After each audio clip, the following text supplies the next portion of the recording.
Bismillahirrahmanirrahim. Assalamualaikum warahmatullahi wabarakatuh. Perkenalkan, nama saya Aziki Nusar Hilman, NIM 1831041149, kelas PJKRE 2018.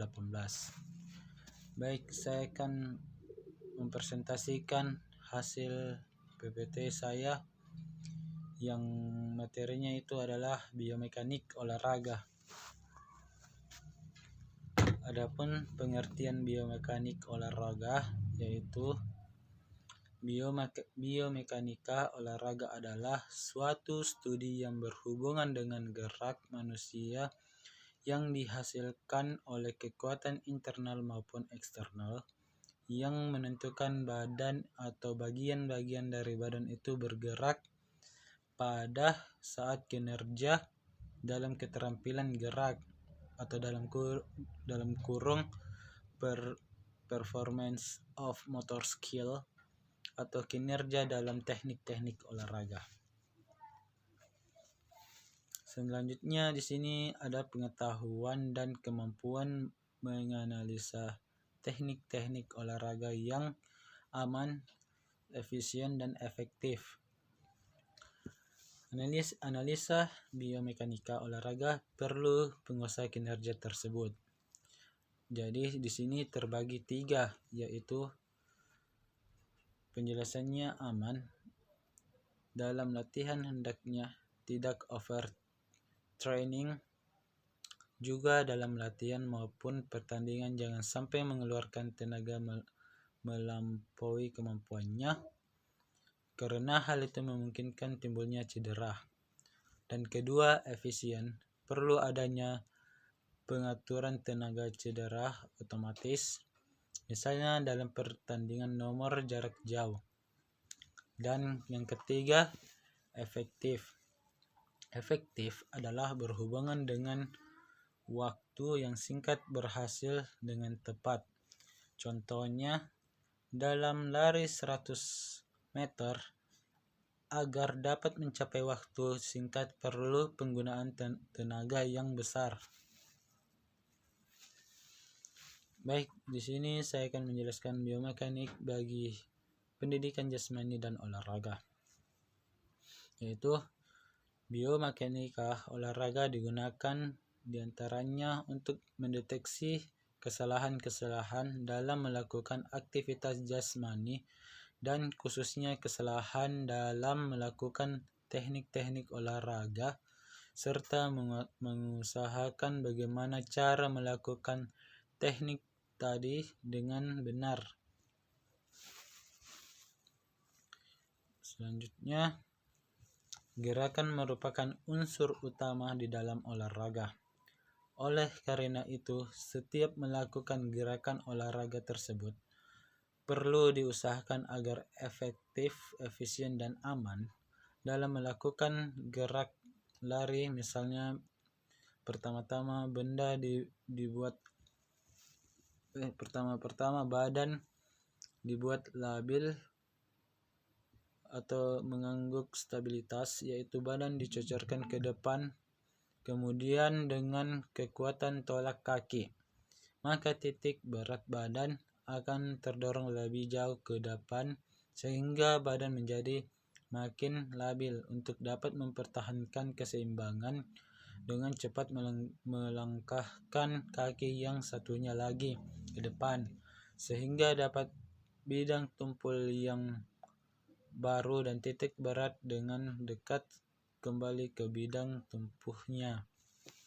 Di sini ada contoh pada umumnya gerak dapat digambarkan sebagai gerakan linear atau dalam kurung translasis, rotasi atau kombinasi dari keduanya. Yang pertama itu gerakan linear atau translasi. Gerak linear adalah gerak dalam garis lurus dan titik yang pertama ke titik yang terakhir. Dan yang kedua, gerakan rotasi. Gerakan rotasi adalah gerakan perputaran yang melalui sumbu putarannya. Hubungan antara gerak rotasi dengan gerak linier dapat digambarkan sebagai berikut. Adapun penjelasannya yaitu gerakan kaki berputar melalui sumbu gerakan pada persendian pinggul. Agar gerak rotasi dapat efektif, maka kaki harus dapat melangkah secepat mungkin sampai di garis finish. Dengan menekukkan atau dalam kurung fleksi tungkai bawah pada persendian lutut akan menyebabkan radius putaran lebih pendek. Ini akan menyebabkan gerakan bertambah cepat sehingga menyebabkan langkahnya bertambah cepat. Seperti contoh yang di atas ini, gerakan rotasi. Gerakan rotasi atau gerakan angulair yaitu apabila badan bergerak sepanjang garis edaran lingkaran sehingga semua bagian badan bergerak melalui sudut yang sama. Baik, selanjutnya adalah bidang gerak. Bidang gerak dapat dibedakan menjadi dua macam, yaitu planar dan non-planar. Gerakan planar yaitu gerakan yang melalui satu bidang, sedangkan apabila gerak tersebut melalui dua bidang atau lebih disebut non-planar atau tiga dimensional. Di sini ada tiga bidang.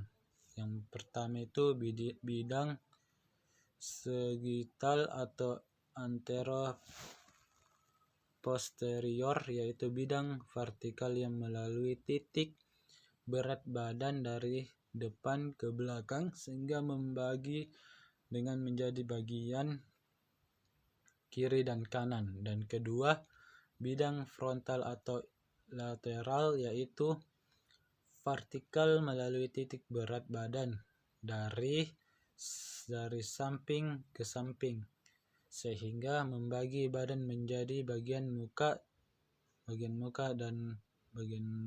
dan belakang. Dan ketiga, bidang transversal atau horizontal, yaitu bidang horizontal melalui titik berat badan dan membagi badan menjadi bagian atas dan bawah. Baik, selanjutnya adalah prinsip-prinsip keseimbangan. Tingkat keseimbangan badan tergantung dari faktor-faktor seperti tersebut di bawah ini. Ya, ada 5 prinsip-prinsip keseimbangan. Yang pertama, keseimbangan tergantung dari luas bidang tumpuannya. Dan yang kedua, keseimbangan tergantung berat badan. Dan ketiga, keseimbangan tergantung dari jarak titik badan. Dan keempat, keseimbangan tergantung dari letak proyeksi titik berat badan. Dan yang terakhir itu keseimbangan seseorang bergerak ke suatu arah tergantung jarak horizontal. Baik, selanjutnya sistem pengungkit. Gerak badan terjadi disebabkan oleh sistem pengungkit. Dalam hal ini, tulang berlaku sebagai pengungkit, sedangkan otot sebagai penghasil kekuatan pada saat berkontraksi, dengan persendian sebagai fulcrum. Pengungkit merupakan suatu gerak penghasil gerak rotasi melalui sumbu geraknya yang terdiri dari fulcrum sebagai sebagai kekuatan yang digunakan dan tenaga benda atau jarak antara fulcrum dengan berat, antara beban, kekuatan, dan fulcrum. Sistem pengungkit ada 3 macam, yaitu 1. Sistem pengungkit kelas pertama fulcrum, dan yang kedua sistem pengungkit kelas 2 beban, resistensi atau terletak antara fulcrum dan kekuatan, dan yang terakhir kekuatan terletak antara fulcrum dan beban. Selanjutnya yaitu kinetika dan kinematika. Ada hubungan yang erat antara apa yang menyebabkan benda itu bergerak dan bagaimana benda itu bergerak dengan konsep ruangan waktu, seperti seberapa cabang mekanika yang mempelajari penyebab gerakan disebut beberapa kecepatan dan bagaimana keajengannya. Baik, hukum Newton.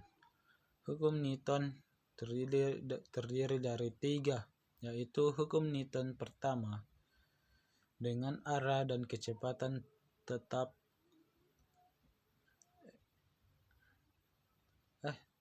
hukum Newton pertama, suatu benda akan tetap dalam keadaan diam atau bergerak lurus beraturan dengan arah kecepatan tetap. Dan yang kedua, hukum Newton kedua, percepatan suatu benda sebanding dengan kekuatan yang menyebabkannya. Dan yang ketiga, hukum Newton ketiga, bila sebuah benda melakukan gaya pada badan lain, benda yang dikenakan gaya tersebut akan melakukan gaya balasan yang besarnya sama tetapi arahnya berlawanan, sedangkan gaya-gaya keduanya berhimpitan. Baik, selanjutnya massa. Kuantitas bahan atau zat yang membentuk suatu benda disebut massa. Bahan yang kurang masif akan membentuk benda yang lebih ringan, sedangkan bahan yang lebih masif akan membentuk benda yaitu berat. Rumusnya MWG. M itu massa, W itu berat benda, dan G itu gravitasi. Baik, selanjutnya kekuatan. Suatu benda yang diam atau bergerak dapat diubah keadaannya oleh sesuatu aksi. Dan selanjutnya kertas. Kertas adalah melakukan suatu aktivitas sebesar hasil perkalian antara kekuatan yang digunakan dengan jarak yang tersebut bergerak searah dan sampai batas kekuatan tersebut digunakan. Dan yang selanjutnya momentum. Momentum adalah besarnya faktor yang besarnya merupakan hasilnya perkalian antara massa dengan kecepatannya. Rumusnya itu sama dengan P sama dengan M V dalam kurung P sama dengan momentum, F V sama dengan kecepatan, dan M massa. Vektor adalah besarnya yang mempunyai besar dan arah.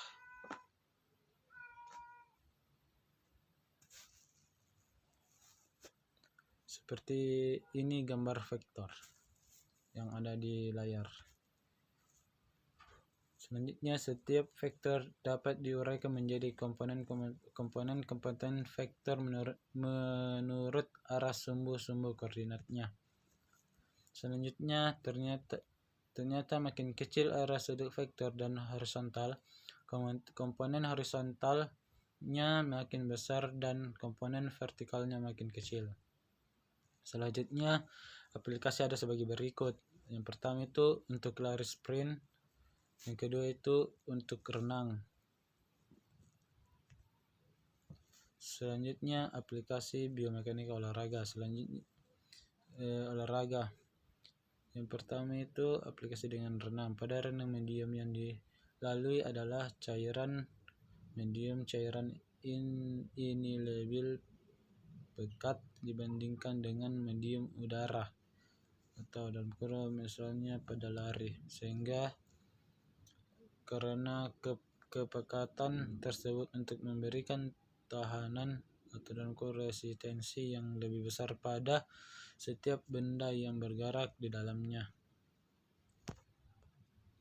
Selanjutnya kekuatan mengampun di samping cairan tersebut memberikan resistensi terhadap berenang, juga memberikan kekuatan ke atas vertikal disebut kekuatan mengapung untuk menahan berenang.